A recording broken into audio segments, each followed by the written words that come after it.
दोस्तों स्वागत है हमारी इस हॉरर स्टोरी में। इस कहानी में राजस्थान के एक छोटे से गांव में जहां एक पुरानी जर्जर हवेली थी। ये कहानी आपको अच्छी लगे तो हमारे चैनल को सब्सक्राइब करना, इस कहानी को अपने दोस्तों तक जरूर शेयर करना और कमेंट में बताना आप सबसे ज्यादा प्यार किसे करते हो। चलिए कहानी शुरू करते हैं। यह कहानी राजस्थान के एक छोटे से गाँव की है जहाँ एक पुरानी जर्जर हवेली थी।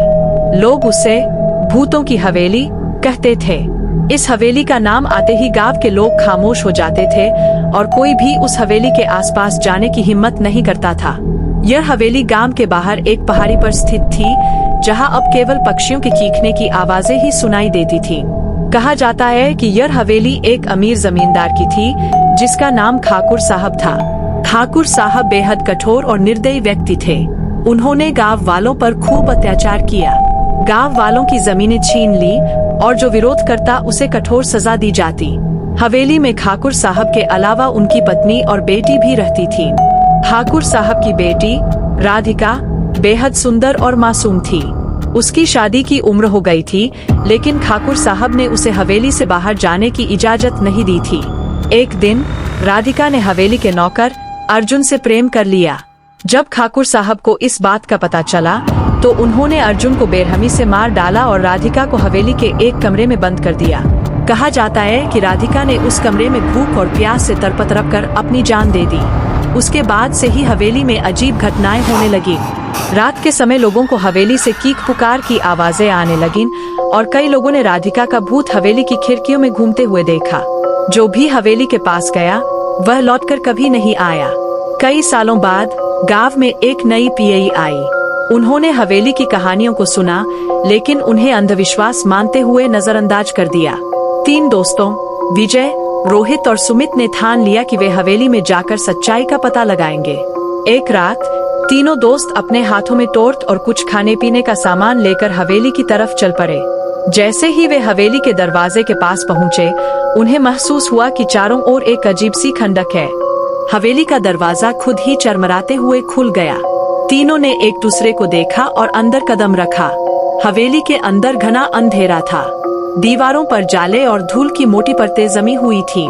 हर कदम पर लकड़ी के फर्श की चरमराहट और छत से टपकता पानी डर का माहौल पैदा कर रहा था। रोहित ने कहा, यह जगह सचमुच डरावनी है, हमें वापस चलना चाहिए।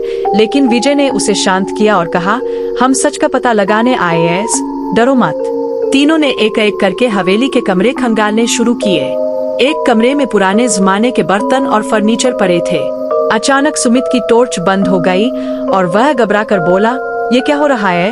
तभी हवा में ठंडक और बढ़ गई और किसी के पैरों की हल्की आहट सुनाई देने लगी। रोहित ने अपनी टॉर्च की रोशनी उस दिशा में डाली जहां से आवाज आ रही थी।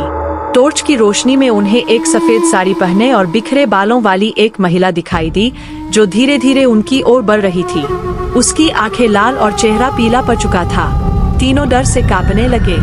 वो महिला अचानक से हवा में गायब हो गई और हवेली की दीवारों से तेज चीखें गूंजने लगीं। सुमित ने डर के मारे भागना शुरू किया, लेकिन वह गलती से हवेली के उसी कमरे में घुस गया जहां राधिका की आत्मा कैद थी। कमरे का दरवाजा अपने आप बंद हो गया और अंदर से सुमित की चीखें सुनाई देने लगी। विजय और रोहित ने दरवाजा खोलने की कोशिश की, लेकिन दरवाजा जाम हो चुका था। अचानक कमरे का दरवाजा खुला और उन्होंने देखा कि सुमित बेहोश पड़ा था। उसकी पीठ पर खून से लथपथ खरोंचें थी, मानो किसी ने उसे बेरहमी से नोच दिया हो। विजय और रोहित ने सुमित को उठाया और किसी तरह हवेली से बाहर भागे। तीनों दोस्त बुरी तरह से घबरा चुके थे। जब वे गांव पहुँचे तो उन्होंने गांव वालों को सारी घटना बताई। गांव के बुजुर्गों ने उन्हें समझाया कि वह राधिका की आत्मा थी जो आज भी हवेली में भटकती है और किसी को भी अपनी हवेली में दाखिल नहीं होने देती।